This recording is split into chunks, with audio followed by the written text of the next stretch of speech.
Bonjour et bienvenue dans un nouvel épisode de India and Global Left. Si vous découvrez l'émission, pensez à vous abonner. Et si vous le pouvez, devenez membre sur YouTube, soutenez-nous sur Patreon ou faites un petit don grâce au lien dans la description. Sans plus attendre, j'ai le plaisir d'accueillir notre invité de ce soir, le professeur Richard Wolff. Le professeur Wolff est un économiste américain de renom. Professeur Wolff, bienvenue à nouveau dans India and Global Left. Wolff, welcome back to India and Global Left. Tisa battery set. I wanted to hear your thoughts about Je voulais connaître votre point de vue sur ce qu'on observe entre l'Iran et les États-Unis.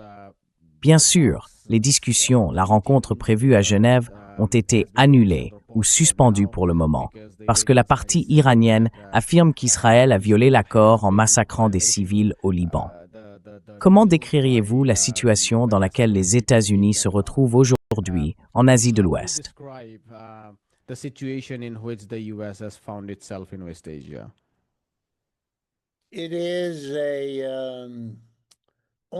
C'est presque une impasse classique. Je m'attends à ce que les grands poètes de l'Inde, de la Chine et de l'Europe réécrivent, dans les mois et les années à venir, l'histoire de ce qui s'est passé ces derniers mois, comme une sorte d'épopée d'un changement profond. C'est en tout cas l'impression que j'ai ici à New York, aux États-Unis en ce moment.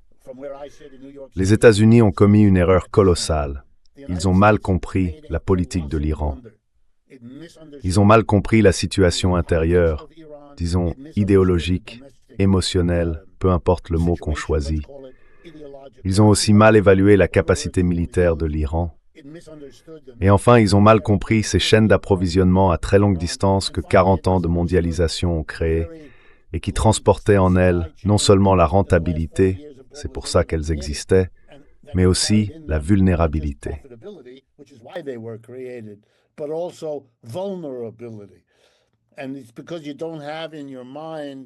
C'est parce que, dans votre esprit, vous n'avez pas cette idée un peu hégélienne ou marxiste selon laquelle tout finit par se rejoindre avec son contraire. Donc il faut comprendre où se trouve ce contraire. Parce que si vous vous imaginez qu'il n'existe pas, vous allez simplement le rater et il finira par vous surprendre quand il apparaîtra. Et j'ai le sentiment que c'est exactement ce qui nous arrive en ce moment. Nous assistons à quelque chose dont j'ai déjà parlé avec vous, avec le professeur Padnaik et d'autres encore, le déclin de l'Empire américain, un déclin implacable. Ce n'est pas un processus linéaire, et ça ne prend pas la même forme d'une période à l'autre.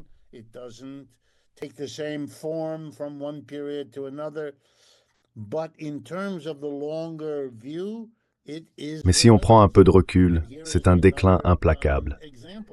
Et voilà un autre exemple. C'est une défaite pour les États-Unis. Ils se sont trompés et maintenant, ils paient le prix de cette erreur.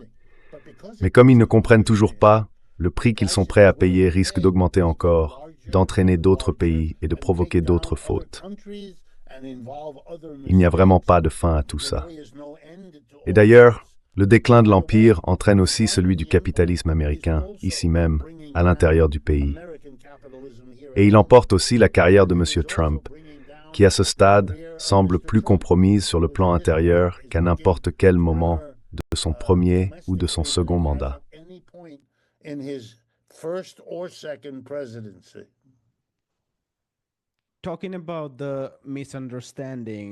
En parlant de ce malentendu, l'administration américaine a aussi mal évalué ses propres capacités militaires.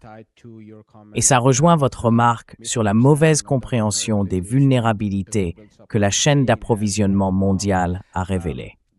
Alors, si vous pouviez nous en dire un peu plus là-dessus. Parce que je me demande aussi, et c'est quelque chose qu'on fait souvent à gauche, si vous faites une distinction entre la population dans son ensemble et l'État.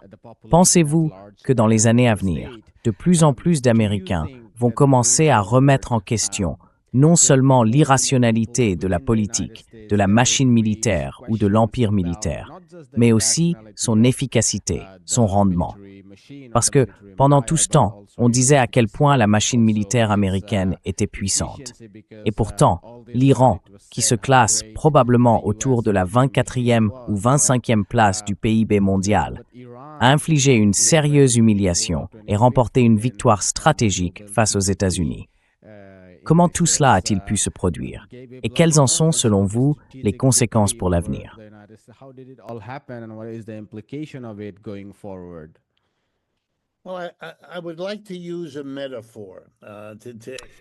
Eh bien, j'aimerais utiliser une métaphore pour expliquer ma réponse à votre question. Et cette métaphore fonctionne comme ceci. Après la Seconde Guerre mondiale, pendant la première génération, disons de 1945 à 1975, le capitalisme américain a littéralement balayé le monde. Tous les autres pays capitalistes qui avaient profité, si c'est bien le mot, de plusieurs siècles de colonialisme capitaliste, en Inde par exemple, mais aussi un peu partout, ont fini par s'autodétruire. Tous ces empires coloniaux, britanniques, français, allemands, néerlandais, russes, japonais, peu importe, ils se sont détruits les uns les autres. À une exception près, les États-Unis.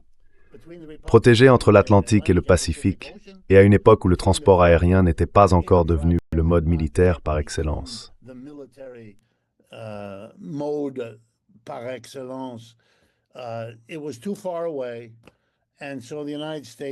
C'était trop loin, et donc les États-Unis, enfin, j'aime bien donner à mes étudiants cet exemple.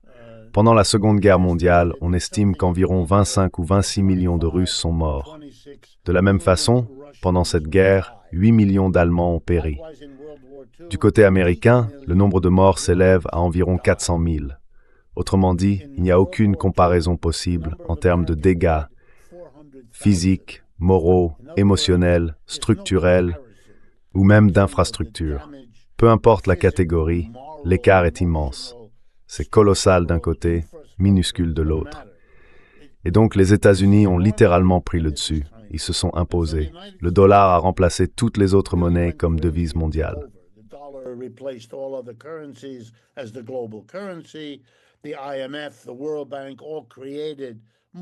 Le FMI, la Banque mondiale, toutes deux créées en grande partie par les Américains, ou du moins avec leur droit de veto. L'étalon or avec 35 $ l'once d'or et tout le reste. Et pourquoi est-ce que c'est important? Parce que les capitalistes de toutes les nations devenues secondaires, la Grande-Bretagne, la France, l'Allemagne, l'Italie, le Japon et les autres, ont lentement compris, au fil de ces 30 années, de 45 à 75, que s'ils voulaient avoir la moindre chance de survivre dans ce nouvel ordre mondial dominé par le capitalisme américain, ils devaient produire ce que les Américains produisaient, soit avec une meilleure qualité, soit à un prix plus bas, ou les deux. S'ils ne faisaient pas ça, ils n'avaient aucune chance. La domination des États-Unis, financièrement et militairement, ne leur laissait aucune issue.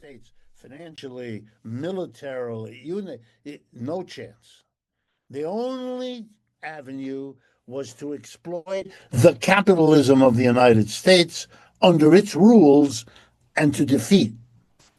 By the 1970s, they were beginning to do that.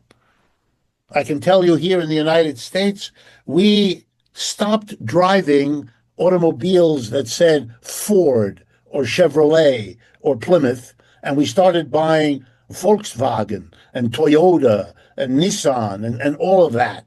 It was a real wow.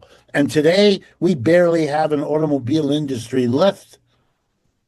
Asian populations are producing the automobiles and buying them in a way that puts the United States in a very secondary position, even in the lives of these companies, Ford, General Motors, and so on, who are more active in Asia, for example, than they are in the United States.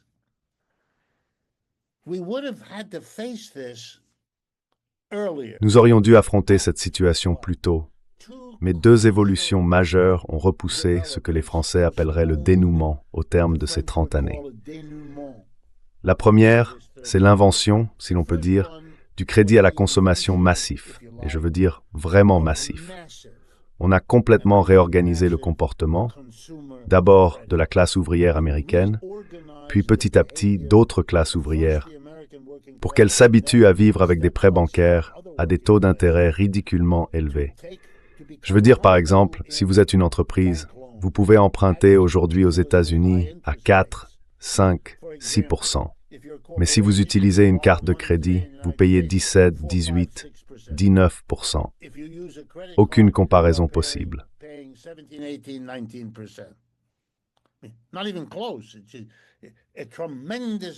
C'est une incroyable aubaine, encadrée par toutes sortes de lois qui permettent de poursuivre ou non une faillite. Par exemple, les étudiants qui aujourd'hui empruntent collectivement plus d'argent que les utilisateurs de cartes de crédit n'ont pas le droit de se déclarer en faillite. Ils ne bénéficient pas de la protection du tribunal s'ils ne peuvent pas rembourser leurs dettes. C'est tout simplement extraordinaire. La deuxième chose, c'est le pétrodollar. Cet accord selon lequel toutes les transactions pétrolières dans le monde devaient être payées en dollars. Ces dollars s'accumulaient dans quelques endroits qui ensuite prêtaient cet argent aux États-Unis. Ce qui a permis aux États-Unis d'emprunter des sommes folles, menant à la situation actuelle où le pays est devenu le plus grand débiteur que le monde ait jamais connu. Alors pourquoi est-ce que c'est important?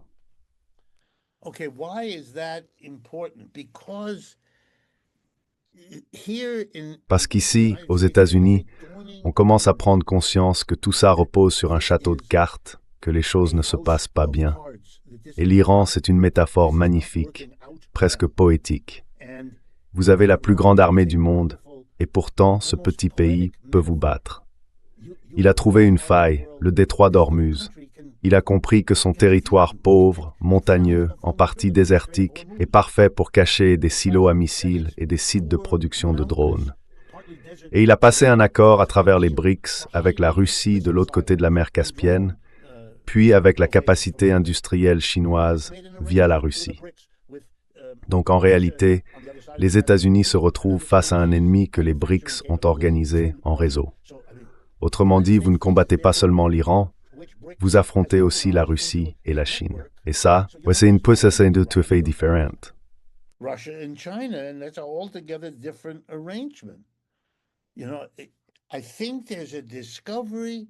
Vous savez, je pense qu'on découvre toujours qu'avec la domination, vient aussi une sorte de détermination chez les autres pays, les plus petits, les plus faibles, les plus pauvres, à comprendre comment on peut battre le géant. La Bible et d'autres grands livres de l'histoire humaine regorgent de petites histoires où ce genre de choses arrivent. David bat Goliath. Goliath est immense. Goliath est puissant. Et David trouve qu'il y a cette petite fronde, ce petit dispositif. Les Iraniens, eux, ont compris la vulnérabilité du marché pétrolier et la position qu'ils pouvaient y occuper, et ils ont su en tirer parti. Et voyez-vous, je pense que c'est une parabole parce que plus on la regarde de près, plus elle fonctionne. Voilà le parallèle. C'est un pays que le monde a un peu négligé, si vous voulez. Un pays situé sur la route entre la Chine à l'est et l'Europe à l'ouest. Un petit endroit là, sur le chemin.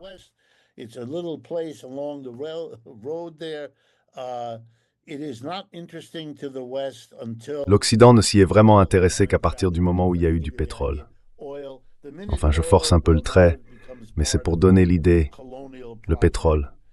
À partir du moment où il y a du pétrole, eh bien là, ça devient une partie du projet colonial.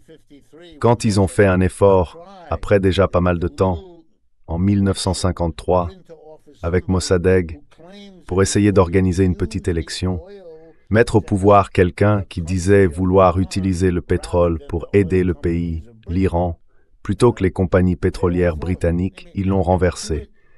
Et ils l'ont fait de manière tellement grossière que tout le pays a su que c'était la CIA qui s'en était chargée. Ensuite, ils ont installé une dictature qui a duré une génération de plus. Alors, moi, comme je le comprends, ils ont recommencé dès que le Shah a été renversé, dans les années 70. Donc, il y a environ 50 ans, un demi-siècle. Ils se sont mis au travail pour faire ce que les capitalistes avaient fait après la Seconde Guerre mondiale, un peu partout dans le monde. Ils ont pris les États-Unis comme modèle. They looked at the United States, they understood who their enemy was. Ils avaient compris qui était leur ennemi. Les États-Unis étaient contre eux depuis le jour où les ayatollahs et les mollahs ont fait leur révolution en Iran. Ils se sont dit, comment allons-nous vaincre un pays avec une telle armée de l'air, une telle marine, une telle armée, autant d'argent, autant de... Qu'avons-nous, nous, le petit Iran? Et ils ont trouvé la réponse.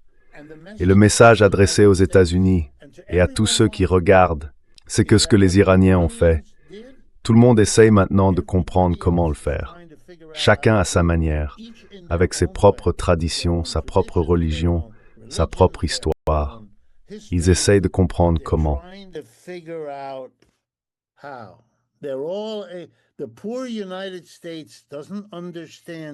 Les pauvres États-Unis ne comprennent toujours pas qu'ils sont passés du statut de numéro 1 à celui de cible numéro 1. Et ils auraient dû comprendre que ces deux choses vont ensemble. C'est ça le génie de Hegel. C'est pour ça que quand Marx, dans le 3e tome du Capital, nous explique qu'il existe une tendance à la baisse du taux de profit, une idée qu'Adam Smith et Ricardo avaient déjà, eux ils appelaient ça l'état stationnaire, quand l'économie cesse de croître. Eh bien, Marx, lui, était différent. Parce qu'en tant qu'élève de Hegel, dans ces 3 chapitres du tome 3, il parle d'abord de la tendance, puis des contre-tendances, et enfin des contradictions à l'intérieur même de la tendance. Ça, c'est Hegel. C'est une leçon. Attention.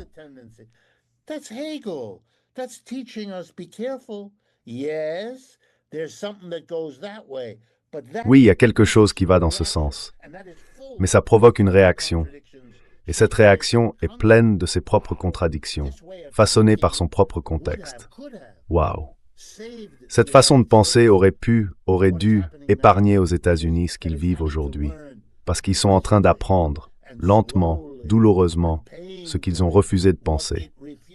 En partie, c'est la destruction interne des États-Unis, et j'espère que les gens dans l'ancien monde colonial en sont conscients. Car en même temps que la domination américaine après la Seconde Guerre mondiale, il y a eu la destruction systématique de la gauche marxiste hégélienne dans ce pays, déportée, emprisonnée, terrorisée à l'idée d'aller dans cette direction. Mes professeurs, et j'ai fréquenté toutes les grandes écoles ici.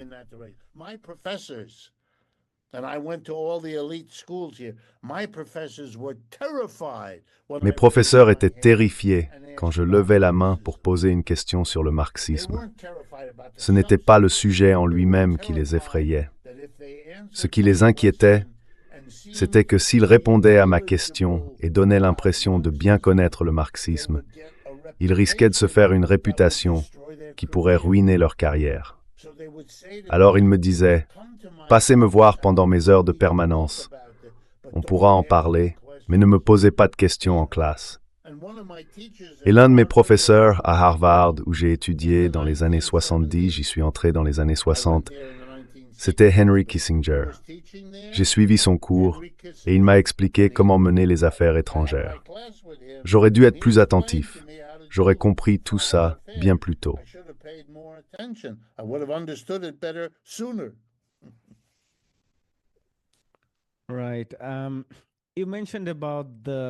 Oui, vous avez évoqué la baisse du taux de profit dans les années 70.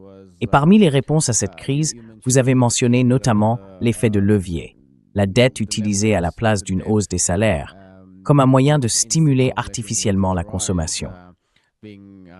L'autre facteur, c'était un moteur global.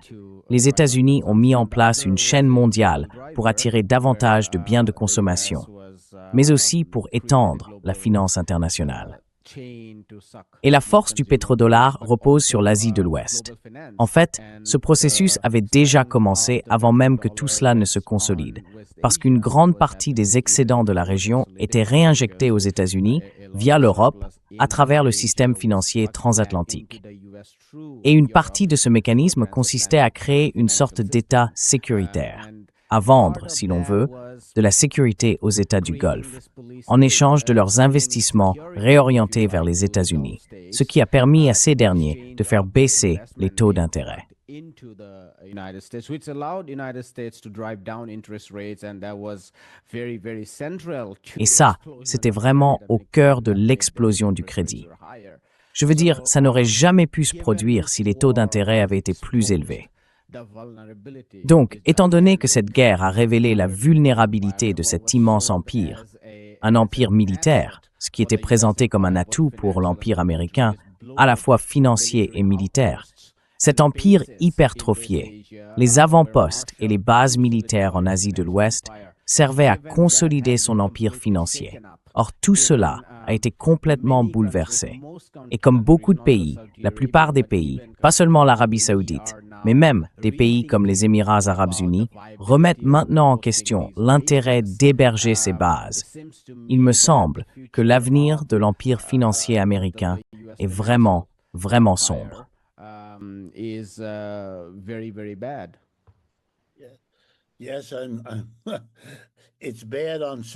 Oui, c'est grave à tellement de niveaux qu'on ne sait même pas par où commencer. Vous avez tout à fait raison. Les États du Golfe ont découvert que la base militaire américaine qu'ils avaient accueillie comme une protection a eu exactement l'effet inverse. Elle est devenue une cible. L'Iran a compris qu'il pouvait répondre avec force à chaque attaque des États-Unis. Et vu l'échec des discussions en Suisse, qui a déjà eu lieu, la reprise des opérations militaires pourrait arriver n'importe quel jour, voire n'importe quelle heure, parce que les États-Unis n'ont plus vraiment d'option. Donc ils comprennent qu'ils sont désormais des cibles et ils ne veulent pas l'être. Parce qu'une roquette peut dévier de quelques kilomètres dans un sens ou dans l'autre. Et dans ce cas, ce n'est plus une base militaire qu'elle touche, mais le peu de culture et de développement qu'ils ont réussi à construire.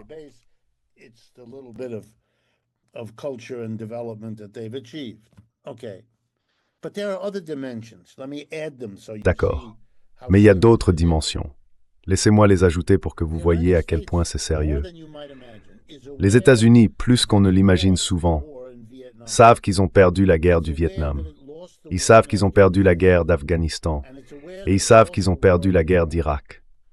Dans chaque cas, ce qu'ils espéraient, les changements de régime, la réorientation, rien de tout cela ne s'est produit. Vous savez, l'ennemi au Vietnam, c'était le Parti communiste du Nord-Vietnam, et en réalité, c'est lui qui dirige le pays depuis tout ce temps. De la même façon, les talibans étaient l'ennemi en Afghanistan. Ce sont eux qui dirigent l'Afghanistan aujourd'hui. Autrement dit, il n'y a aucun doute, vous avez perdu. Et de tout cela est née l'idée que mener une guerre terrestre en Asie avec des troupes, c'est une impasse.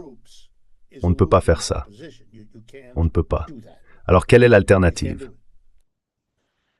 Okay, so what is your alternative? High-tech air power. La puissance aérienne high-tech. Très bien.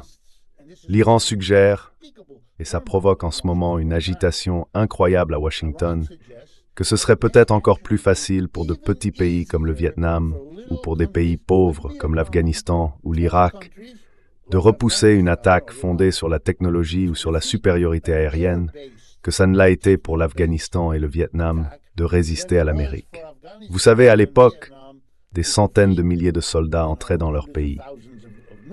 Et si ces États n'ont pas la technologie aérienne et qu'ils n'ont pas les moyens d'entretenir une armée de terre, alors, comme disent les Français, le tigre est en papier. C'est un tigre de papier. C'est la vieille blague chinoise. Il ressemble à un tigre, mais en réalité c'est juste un ballon, un cerf-volant, une feuille de papier. Il ne va pas vous mordre. Il ne peut pas vous mordre. Ce n'est qu'une image. Maintenant, oui, les États-Unis sont dangereux.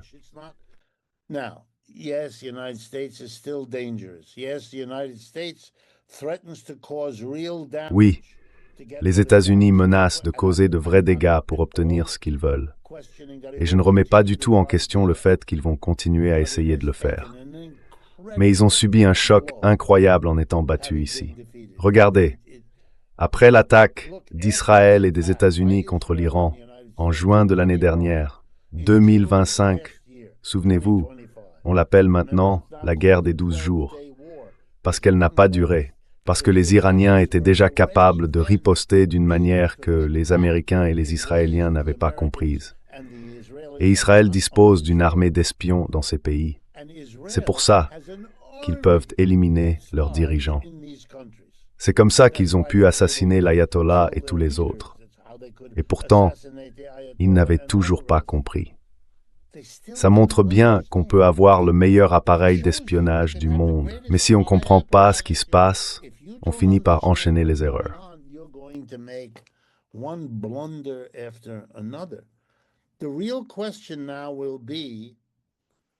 La vraie question maintenant, c'est de savoir si on va tirer les leçons de cette erreur, ou si on va avoir, et j'ai bien peur que ce soit le cas, une nouvelle tentative, sans doute menée cette fois par les démocrates, mais au fond pour faire la même chose et se retrouver dans le même dilemme, juste dans un autre pays. Ce ne sera pas l'Iran, ce sera autre chose. En ce moment, il y a de l'intérêt pour le nouveau gouvernement en Israël, sous M. Bennett, s'il gagne. Ils semblent avoir décidé de laisser l'Iran tranquille. Ils ne peuvent pas vaincre l'Iran, mais ils vont attaquer la Turquie. Donc la prochaine phase, et les Américains vont, je ne sais pas, peut-être suivre, cette question se joue à l'intérieur du pays. C'est vraiment important, et je le dis en tant que marxiste, de ne pas perdre de vue que la lutte intérieure est la plus. L'internationale est très importante, bien sûr, mais la lutte intérieure l'est encore plus.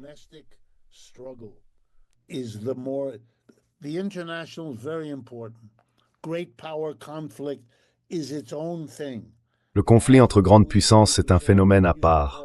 Il a, comme disait Louis Althusser, une autonomie relative. Il faut le comprendre. Vous savez, des gens comme John Mearsheimer ont raison.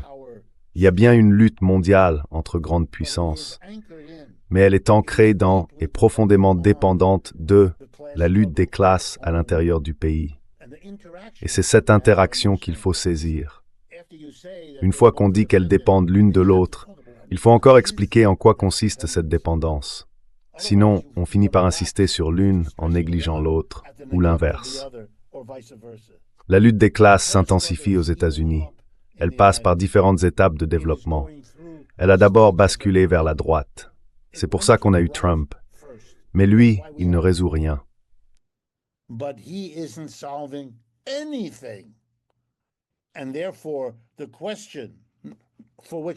Et donc la question à laquelle je n'ai pas de réponse, mais qui se pose pour la classe ouvrière, c'est où aller maintenant?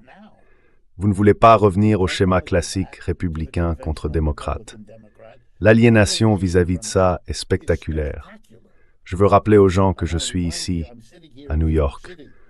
On vient d'élire un maire socialiste et musulman. C'était impensable dans l'histoire de cette ville depuis 2 siècles. Un jeune homme qui dit fièrement que si Benjamin Netanyahou vient à New York, il le fera arrêter. Il y a beaucoup de juifs à New York. Eux aussi ont voté pour le socialiste musulman. Cette aliénation est réelle. Et je veux dire un mot sur M. Mamdani. Il est très créatif, très réfléchi, un bon dirigeant, le meilleur que New York pouvait espérer.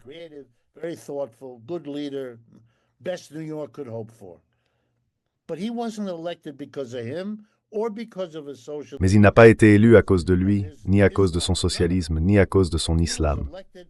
Rien de tout ça.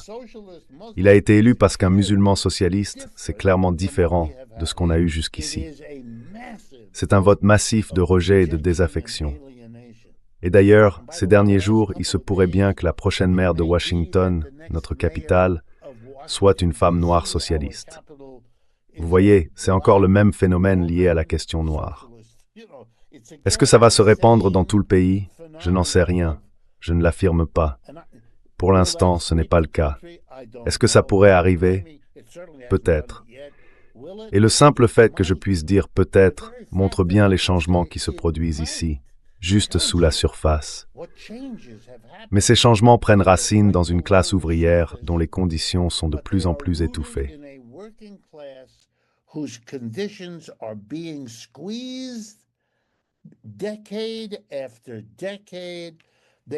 Décennie après décennie, ils ont perdu cette idée que l'avenir apporterait du changement, qu'il suffisait d'attendre, de travailler un peu plus, d'économiser un peu plus d'argent. Et c'est particulièrement vrai chez les plus jeunes. Les sondages montrent que chez les moins de 35 ans, la majorité veut aujourd'hui le socialisme. Mais ils ne savent même pas, Soyons francs, ils ne savent même pas ce que c'est. Ils ne peuvent pas le savoir, parce que ce n'est plus enseigné à l'école, ce n'est plus expliqué. La génération qui en avait l'expérience du passé est en train de disparaître. Vous voyez, c'est un vrai problème. Quand je fais des conférences et que des gens lèvent la main pour dire « je veux parler du socialisme », je dis « très bien ». Avant, je m'attendais à une question intéressante. Mais non, souvent la question c'est « c'est quoi exactement ?» Et ce sont des adultes, des gens qui travaillent, intelligents, instruits. I når avtskes metse.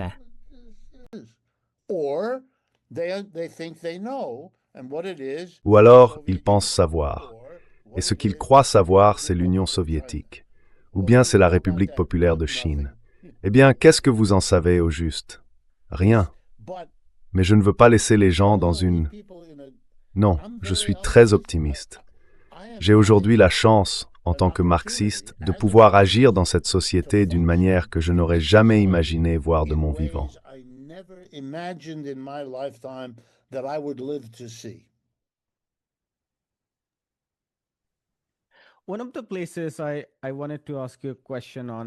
L'un des sujets sur lesquels je voulais vous poser une question, et qui rejoint vos remarques sur l'importance de la lutte des classes, c'est le rôle que l'intelligence artificielle a pris et la façon dont la guerre des classes s'est intensifiée, avec toutes les ressources qui sont désormais canalisées vers ou centrées autour de l'IA.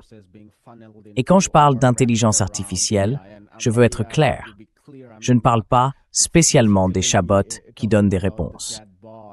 Je parle d'énormes sommes d'argent venues de la technologie spatiale qui cartographie nos champs agricoles, de la technologie militaire, des agences de renseignement, tout ça concentré dans les centres de données, dans les marchés financiers, tout y passe. En fait, il y a encore plus d'argent. Bloomberg s'en réjouit en disant que la sécheresse sur les marchés boursiers est terminée.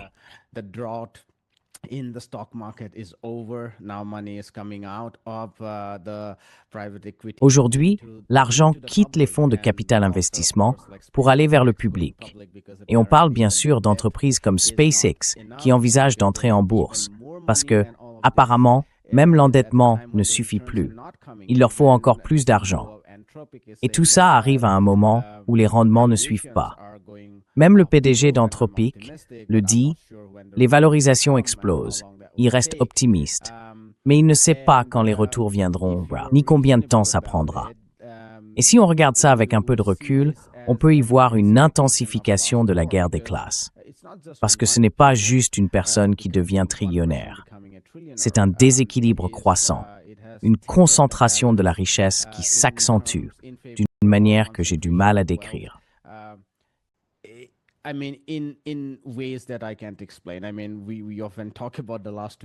Je veux dire, on parle souvent de ces 20 dernières années, à quel point elles ont été extrêmes. Piketty et d'autres nous l'ont montré, avec des chiffres comparatifs, parfois avec un peu de retard, mais quand même. Pourtant, je ne sais pas trop où tout ça nous mène, avec ces entreprises qui valent des milliers de milliards et qui apparaissent du jour au lendemain. Donc, oui, tu as raison.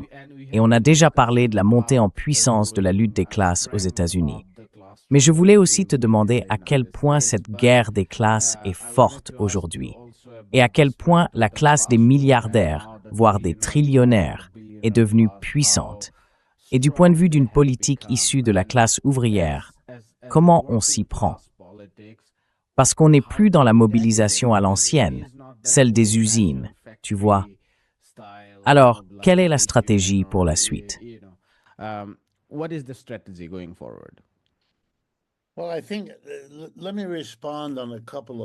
Eh bien, je pense, laissez-moi répondre sur plusieurs plans. Partout aux États-Unis, et surtout chez les jeunes quand ils sortent du lycée ou de l'université, je n'exagère pas, il y a une profonde dépression. Il y a une prise de conscience très forte que les emplois et la vie qu'on leur avait fait espérer à la fin de leurs études, au moment où ils deviennent adultes et entrent dans le monde du travail, tout cela n'existe pas. Ils comprennent qu'on les a trompés, qu'on les a privés de quelque chose qu'ils n'ont jamais eu, mais qu'on leur avait promis. Est-ce que quelque chose n'est pas là? Ce n'est pas comme mourir, parce que dans ce cas, on n'est plus là. Eux, ils sont toujours là. Mais la vie qu'on leur avait promise, elle n'y est pas. Et cela prend une forme assez particulière. And it takes the following interesting form. We are right now at the end of the season. En ce moment, on arrive à la fin de la saison des remises de diplômes. C'est la période où chaque université organise une petite cérémonie pour les étudiants qui terminent leur cursus et passent à la suite. Donc on a cette cérémonie de remise de diplôme et en général, on invite une personnalité connue, quelqu'un que l'université aimerait bien séduire, pour venir faire un discours. Ces discours, la plupart du temps, sont aussi passionnants qu'un morceau de pain rassis. Du genre, faites de votre mieux et bienvenue dans le monde. Bref, des exercices creux.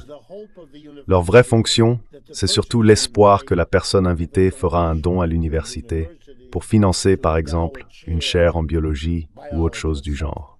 Et cette année, beaucoup d'entre elles, vraiment beaucoup, ont invité l'un de ces milliardaires de la tech, quelqu'un de chez Google, Apple, Anthropic ou une autre de ces entreprises.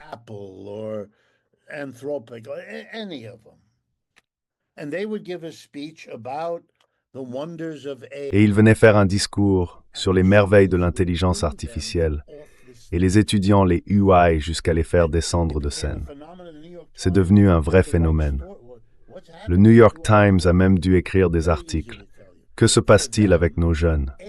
Très simple à expliquer. Pour eux, pour beaucoup d'entre eux qui suivent un peu le sujet, ils savent d'au moins que l'intelligence artificielle joue un rôle là-dedans. Ils ne sauraient pas dire comment, mais ils voient bien qu'il n'y a plus de bons emplois pour les cadres intermédiaires, pour toutes sortes de postes auxquels ils espéraient accéder.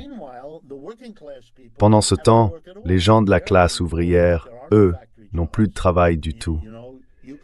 On leur dit qu'il n'y a plus d'emplois en usine, qui peuvent aller faire vendeur dans un magasin, par exemple. Je veux dire, je viens d'écrire un article. Ici à New York, on compte 76 000 livreurs de repas. Food delivery drivers. These are people on bicycles who take the food. Ce sont des gens à vélo qui prennent la nourriture dans un restaurant et la livrent chez quelqu'un. 76 000 d'entre eux. Il y a encore 2 ou 3 ans, ils gagnaient $7 de l'heure ici, à New York. Franchement, c'est impossible. Vous entrez dans un café et vous demandez un café, ça vous coûte $5. Voilà ce que valent $7. Et en plus, vous êtes imposé là-dessus. Les socialistes du conseil municipal ont fait passer le salaire minimum de 7 à $21, donc triplé. D'accord? On a maintenant 76 000 livreurs. Pourquoi? Parce que tout le monde doit s'adapter. Avant, c'était pratiquement des travailleurs gratuits. Maintenant, il faut les payer. Pas beaucoup, on ne peut pas vivre avec ça non plus, mais c'est mieux. Ce que je veux dire, c'est qu'on n'a plus que des emplois tout en bas, des emplois sans sécurité, sans avantages, sans retraite, sans couverture médicale, rien du tout. No pension, no medical health care, nothing. Very low. We have an army of people and the Très faible. Nous avons une armée de gens, et cette armée grandit, lentement mais sûrement. Et la classe ouvrière comprend, elle aussi, lentement mais sûrement, avec amertume, qu'il n'y a rien pour elle. Elle ne fait pas encore confiance à la gauche aux États-Unis. Alors, pour répondre à votre question sur la stratégie, je ne sais pas vraiment comment on peut organiser ces personnes. Mais je peux vous dire une chose, et c'est important. Ce système les exploite de façon féroce. Pour comprendre comment Elon Musk est en train de devenir notre premier trillionnaire, il faut que les Américains saisissent bien que le fonctionnement de ce système, c'est justement de rendre encore plus riche l'homme qui était déjà le plus riche du monde, avec plusieurs centaines de milliards de dollars.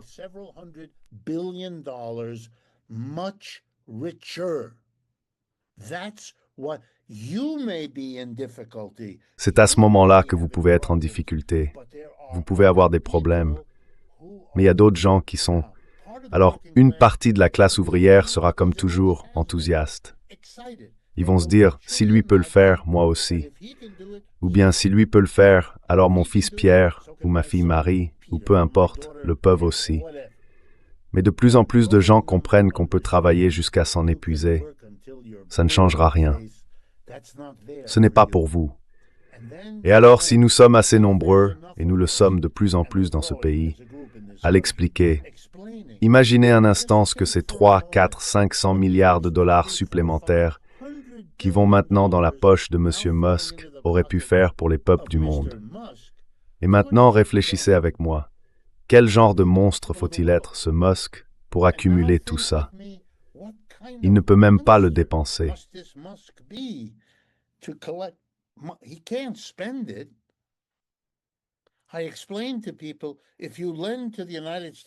J'explique aux gens, si vous prêtez 1000 milliards de dollars au gouvernement des États-Unis, ce qu'il peut faire, vos intérêts seraient de 50 milliards par an. Ça fait 1 milliard par semaine. Combien de villas allez-vous acheter?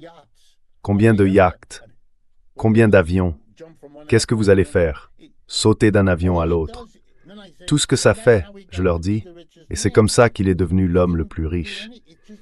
Il n'a rien fait, c'est juste les intérêts qui s'accumulent. Voilà comment ça marche, et c'est un système complètement fou. Donner tout cet argent supplémentaire à celui qui en a le moins besoin, c'est priver ceux qui en ont le plus besoin. Vous êtes d'accord? Eh bien non, ils ne le sont pas. Et même quand on le dit avec ce langage moral, ça leur permet d'exprimer à travers cette morale leurs sentiments personnels, leur désir d'une vie plus sûre, et l'idée qu'il y a quelque chose de profondément injuste là-dedans.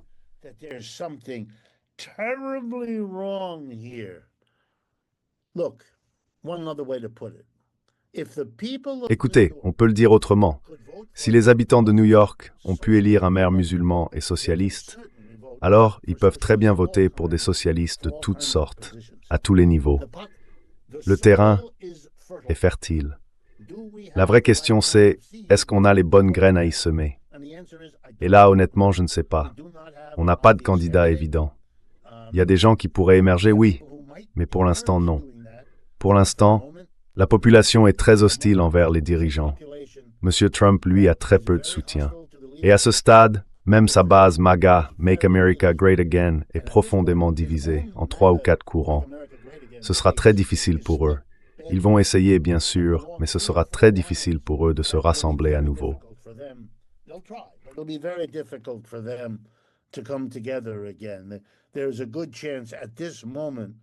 Il y a de fortes chances, en ce moment, qu'ils soient massivement battus lors de l'élection de novembre.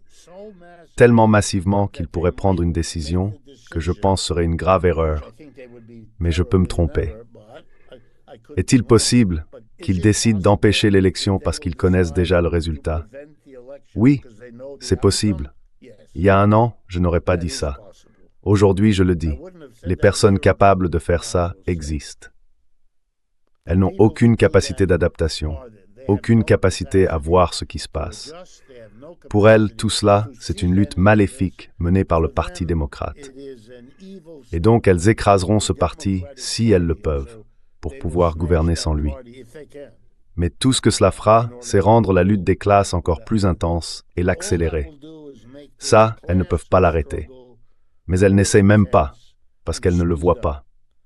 Pour elles, ça n'existe tout simplement pas.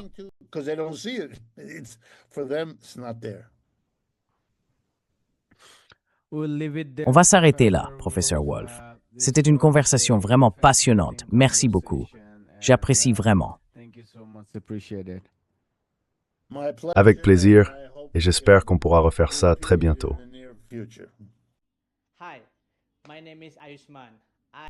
Bonjour, je m'appelle Ayushman.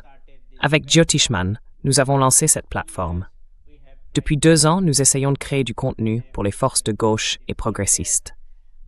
Jusqu'à présent, nous avons interviewé des économistes, des historiens, des commentateurs politiques et des militants.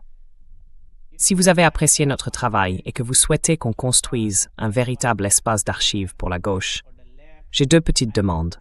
D'abord, pensez à faire un don pour soutenir cette initiative. Le lien est dans la description juste en dessous. Et si vous ne pouvez pas, ce n'est pas grave du tout. Vous pouvez toujours aimer nos vidéos et les partager avec vos camarades. Et surtout, n'oubliez pas de vous abonner à la chaîne. forget to hit the subscribe button.